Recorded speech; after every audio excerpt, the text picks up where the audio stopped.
World Youth Day is one of the most beautiful gatherings in the world.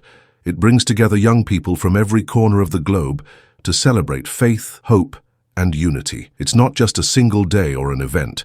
It's a whole journey. From different cultures speaking different languages, all come together to share their dreams, their struggles, and their belief in something bigger than themselves. When they arrive, their faces are full of excitement, their hearts are filled with dreams, and their spirits are ready to be lifted. There's laughter, singing, prayer, and reflection. It's a time of joy, of meeting new friends, of feeling deeply connected. And among all the powerful moments at World Youth Day, there is one name that has stood out time and time again: Cardinal Luis Antonio Tagle. Cardinal Tagle has touched the hearts of millions, especially during World Youth Day. His words have a way of reaching young people. They don't feel like lectures. They feel like conversations with a trusted friend, someone who truly understands the hopes and fears of the youth. His messages are full of love, honesty, humility, and wisdom. He speaks to people in a way that is simple but powerful. You don't need to be a scholar to understand him. You just need a heart willing to listen. Back in Panama City in 2019, thousands of young people waited eagerly to hear Cardinal Tagle speak. The air was buzzing with excitement, and when he stepped onto the stage, a deep silence fell over the crowd. All eyes were on him. He smiled gently and asked a question that hit straight to the heart: who wants to be a disciple? In that moment, hands flew up.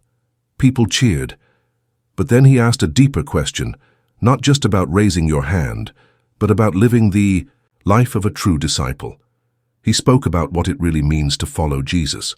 Not just wearing a cross or calling yourself a believer.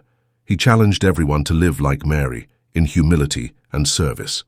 He said that being a disciple means taking action, caring for others, and becoming a light in a world that often feels dark.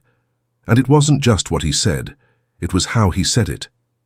His voice was calm, filled with warmth. He wasn't shouting or commanding, he was inviting. His message was strong, but it came with love. He told stories that made people laugh and others that brought tears. Young people felt seen, heard, and understood. And that's why his message stayed in their hearts long after the event ended. Fast forward to Lisbon in 2023. The world had changed. Technology was everywhere. Social media had become a big part of life. But Cardinal Tagle didn't run away from that. He met the youth right where they were. He talked about being digital disciples, using phones, apps, and online platforms to spread love, kindness, truth, and faith. He told young people that their voices matter, even online, that they could make a difference by being honest, respectful, and caring in the digital world. He showed that faith is not only about going to church, it's about how we live every day in person and online. One of the most beautiful things about Cardinal Tagle is how much he loves music. He doesn't just enjoy it, he uses it to bring people together. Music crosses all boundaries. It doesn't matter what language you speak. A song can move you, make you feel something, and remind you that you're not alone. Cardinal Tagle uses music not as a performance, but as a prayer. When he sings, you can feel his heart in every note. In one powerful moment, he joined the youth in singing the song "Where is Love?" The simple words sparked deep reflection. The song became more than music. It became a shared question that everyone could connect to. Where is love in our world today? In our homes, our schools, our streets, our hearts. These musical moments weren't just fun, they were healing. They gave people hope. They reminded the young people that they could be part of something beautiful, that even in a world full of noise, anger, and confusion, there is still space for love, for unity, and for understanding. Cardinal Tagle is also known for his honesty and openness. He doesn't pretend to be perfect. He talks about his own doubts, his own struggles, his own journey. He cries in front of others, and he laughs too. This makes people feel safe. It builds trust. When a leader is not afraid to be vulnerable, it gives others the courage to open up too. This is what makes his presence so powerful. He's not just a speaker, he's someone who walks beside the youth, who listens, who shares, and who cares deeply. One unforgettable moment came during the Stations of the Cross. This is a quiet, moving part of World Youth Day where everyone reflects on Jesus' suffering. Cardinal Tagle walked with the youth step by step, remembering the pain and sacrifice of Christ. But what made this moment so touching was that Cardinal Tagle cried openly. His tears were not just his, they were for the world, for the children caught in war, for the families broken by violence, for refugees without homes, for those who feel forgotten. His tears were a prayer, a sign of deep compassion. They were not a show of weakness, but a sign of true strength. He reminded everyone that leadership is not about power, it's about love, about understanding, about standing with those who suffer. He called on the youth to open their eyes, to see the pain around them. Poverty, injustice, loneliness, they are real. And they need hearts that care and hands that help. He didn't just ask for sympathy, he asked for action. He challenged young people to go deeper, to make a real difference.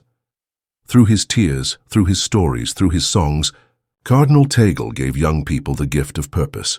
He told them they were not just the future, they are the now, that their voice, their talents, their kindness can change the world. He didn't speak with big, fancy words. He spoke from the heart, and that's why it worked.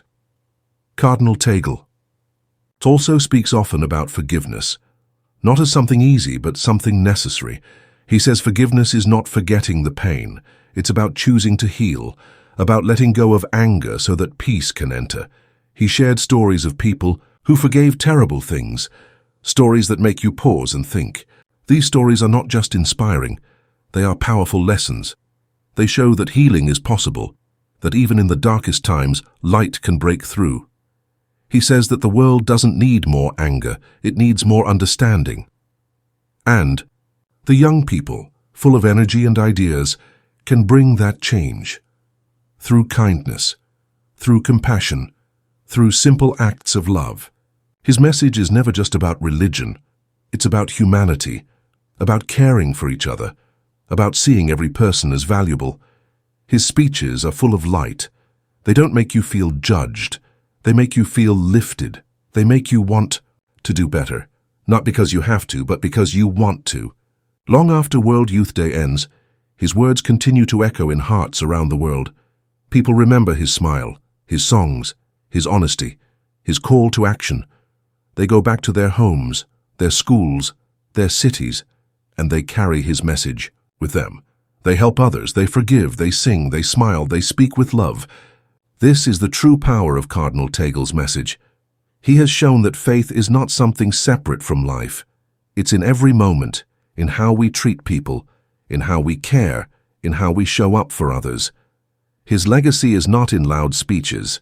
It's in quiet guidance, in planting seeds of hope, in building a world where compassion is not rare but normal. Cardinal Tagle's words have changed millions, but it's more than just words. It's how he lives. He lives with a heart open to others. He serves not from a place of duty, but from love. And in doing so, he teaches us all how to be better people, to live our faith with courage, with joy, and with kindness. In every World Youth Day, he reminds us of the same simple truth: love is stronger than hate. Kindness is more powerful than judgment. And together, with open hearts, we can build a better world. So as we remember his epic speeches, his songs, his tears and his smiles, let's carry his message with us. Let's be disciples, not in name but in action. Let's be people who care, who forgive, who uplift, who serve. Let's be lights in the darkness, just like he taught us. Because in the end, it's not about how big the event was or how loud the cheers were. It's about how deeply we were changed, how strongly we were inspired, and how bravely we move forward, carrying that spark of hope to everyone we meet.